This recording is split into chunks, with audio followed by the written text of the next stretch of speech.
네, 에베소서 6장 18절 말씀, 성령 안에서 기도하라는 말씀입니다. 18절을 제가 읽겠습니다. 모든 기도와 간구를 하되 항상 성령 안에서 기도하고 이를 위하여 깨어 구하기를 항상 힘쓰며 여러 성도를 위하여 구하라. 아멘. 우리는 로마 병성처럼 완전히 하나님의 전신갑주로 무장을 하고 우리는 세상에서 승리로운 싸움을 살아가는 우리들은 마지막으로 우리가 해야 될 그러한 기원이 있습니다. 그것은 무엇이냐면 연합된 기도로서 우리가 서로 도와야 된다고 하는 것입니다. 여러분들이 만약에 로마 군인들이라고 생각해 보십시오. 전쟁터에 나갔을 때 절대로 혼자서는 승리를 할 수 없죠. 전쟁에 나가자마자 패할 것입니다. 혼자서는 아니 되는 것입니다. 여러분들은 다른 군인들의 도움을 받아가면서 서로 연합된 전선을 펼쳐서 여러분들 승리의 길을 쟁취할 수가 있는 것처럼 마찬가지인 것이죠. 우리의 영적 삶에 있어서도 이 세상에 있는 우리의 영적 생활에 있어서 우리에게 꼭 필요한 것은 함께 연합해서 기도해야 된다는 것이에요. 우리에게 다가오는 여러 가지 종류의 그 악한 계계와 그리고 유혹들을 이겨서 승리하기 위해서는 우리의 공동체 가운데 연합의 기도가 꼭 필요한 것입니다.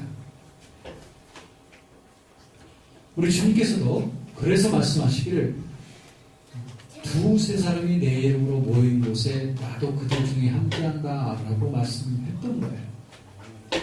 그러므로 여러분, 우리에게 중요한 기도의 제목들이 있을 때는 정말 나를 위해서 기도해 줄 수 있는 분에게 그 얘기를 같이 나누고 그 기도를 요청하는 것이 참 좋습니다.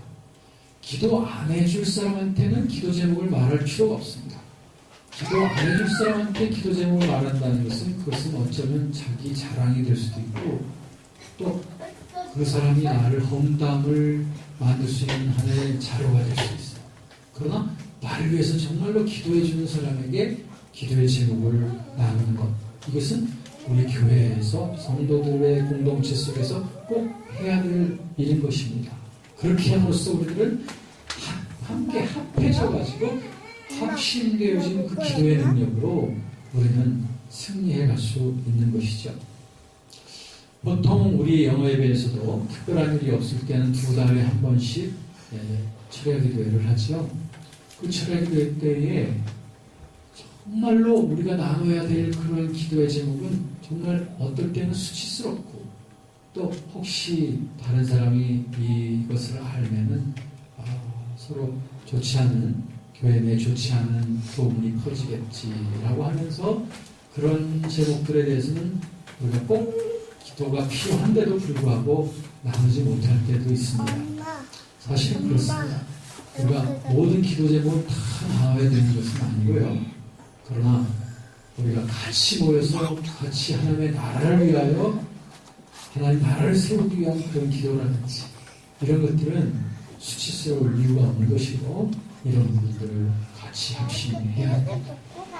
그러면 어떻게 이런 연합의 기도를 해야 되는 것인지 또 언제 우리들은 이런 연합의 기도를 해야 되는지에 대해서 말씀을 드리겠습니다. 그러면 이와 같은 성도들을 위한 연합의 기도는 어떻게 하는 것일까요? 오늘 말씀에 보니까 항상 성령 안에서 기도하라 라고 말하고 있죠. 이 기도하는 방법의 하나는 무엇이냐면 성령 안에서라고 하는 것입니다.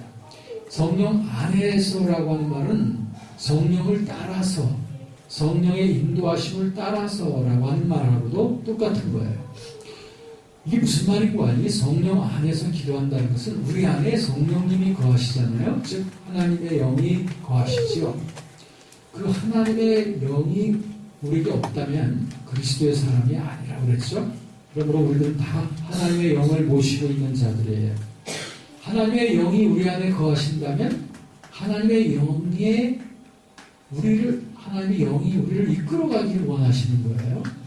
그런데 여기에서 우리들은 하나님의 영에 이끌리는 삶을 살 수도 있고, 아니면 우리는 육체의 정욕을 따라 내 마음대로 살아갈 수도 있는 이 두 가지 선택의 기로에 언제나 서 있는 것이 크리스천인 것입니다. 그런데 주님께서는 분명히 말씀하시기를 너희에게 성령이 거하시니 이제 성령을 따라 거하라고 말씀하고 있습니다. 그러니까 우리들 언제나 선택을 해야 된다는 거죠. 내 속에서 육체의 정욕과 하나님의 뜻이 싸울 때 언제나 우리가 담대하게 하나님의 뜻을 선택해야 된다는 거예요. 그것은 우리의 책임입니다. 이렇게 살아가는 그 방법은 뭐냐면 바로 하나님의 말씀의 정신을 따라 살아가는 것이, 그것이 성령을 따라 살아가는 거예요. 우리가 말씀을 열심히 읽죠. 말씀을 공부하죠. 그렇게 해서 우리들은 하나님의 뜻을 아는 거예요. 하나님의 뜻을 범사에 알게 되기 때문에 우리들은 그런 선택의 순간에도 하나님이 원하시는 것을 분명히 분별하게 되어서 그것을 위하여 나의 선택을 하는 것이죠. 그렇게 해서 그렇게 기도하는 겁니다. 하나님이 원하시는 것을 찾아서 그걸 기도하는 것입니다. 그래서 요한일서 5장의 14절 15절을 말씀해 보면 너희가 하나님의 뜻대로 구한 그것 하나님이 들으시고 구한 그것을 또한 얻은 줄을 너희가 아는가 이렇게 말씀하고 있거든요. 우리가 하나님의 뜻을 알고 그 뜻대로 기도하면 반드시 기도가 응답이 된다는 말씀입니다. 네. 이것이 바로 우리가 연합으로 기도하는 방법입니다.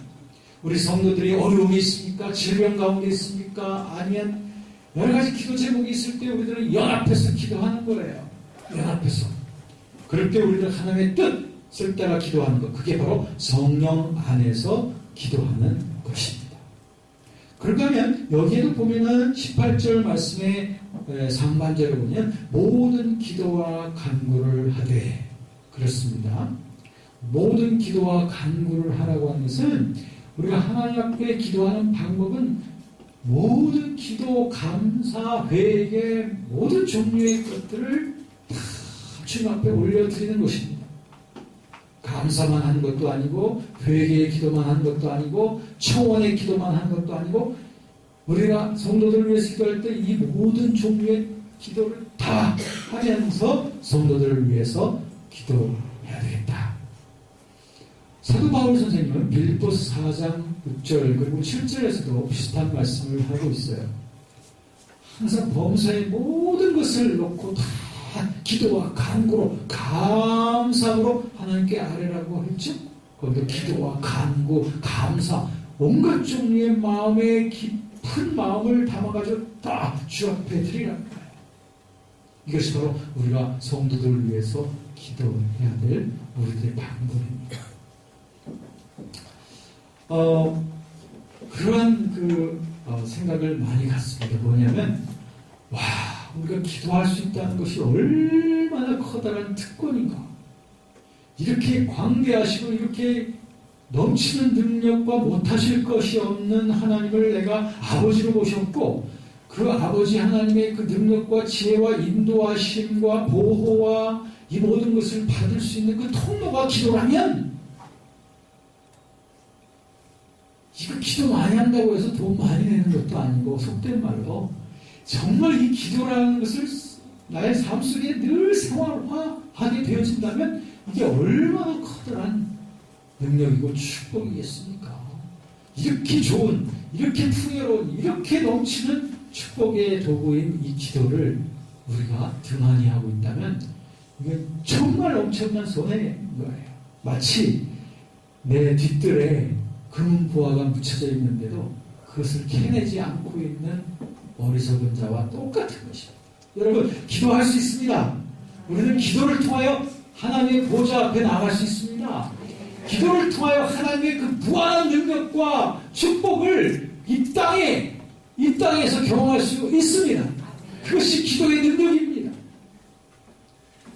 그러면 이와 같은 연합의 기도를 우리가 언제 해야 될까요? 언제 해야 될까요? 오늘 말씀에 계속 보니까 항상 힘쓰라고 그랬어요. 여기 보니까 항상 힘쓰라. 모든 경우에 있어서 항상 구하라는 것입니다. 이 말씀은 무슨 말이냐면 기도하지 못할 수 있는 환경이 없다는 것입니다. 아침이나 밤이나 일할 때나 차 타고 갈 때나 무슨 일을 할 때든지 또 언제든지 우리는 기도할 수 있다는 거예요. 기도할 수 없는 장소는 없어요. 기도할 수 없는 시간도 없습니다. 우리는 언제나 마음만 열려있다면 언제나 기도할 수 있고 어디서나 기도할 수 있는 것이 기도의 특권인 줄로 믿습니다. 그렇기 때문에 사도 바울 선생님이 말씀하신 대로 염려하지 마라. 모든 걸 그저 주님 앞에 다 맡겨드리면서 기도로서 올려드리기만 해라. 그러면 주님께서 우리 마음속에 평화를 주실 것입니다. 우리가 기도한 그 기도의 제목을 하나님이 원하시는 방향으로 인도해 주실 것이다. 네. 얼마나 멋집니까? 그러므로 사도 바울은 또 말합니다. 쉬지 말고 기도하라고 말씀하셨죠? 그렇기 때문에 이렇게 좋은 기도를 우리가 날마다 생활화해서 쉬지 않고 기도하는 우리의 영혼이 되어지기를 주의 이름으로 축원합니다. 네, 그렇습니다. 사도 바울 선생님이 18절에 마지막 우리에게 대한 권면은 무엇이냐면 깨어있으라. 이러한 영적 삶의 승리를 얻으려면 반드시 깨어있어야 돼요. 여태까지 우리 몇 주 동안 하나님의 전신갑주를 입고 로마 군사처럼 무장을 하고 영적 싸움에서 승리할 것에 대해서 우리가 나눴는데 마지막 교훈은 깨어있어라. 제가 카톡 단톡에다가 어제 올린 글을 여러분들 보셨죠? 이 세상은 놀이터가 아니고 싸움터다. 그러한 무장을 단단히 하고 주 예수 그리스도의 이름으로 기도의 능력을 의지하며 나아가는 자들에게 하나님의 능력이 넘쳐난 줄로 믿습니다. 절대로 비굴하게 살지 맙시다. 좌로도 우로도 치우치지 마십시다. 하나님은 살아계십니다. 하나님은 진실하십니다. 하나님은 능력이 있습니다. 그분을 의지하고 움직이지 마십시오. 흔들리지 마십시오. 절대 유동치지 마십시오. 믿음으로 담대하게 앞을 향해서 나아가십시오. 하나님께서 그 믿음대로 축복해 주실 줄로 믿습니다.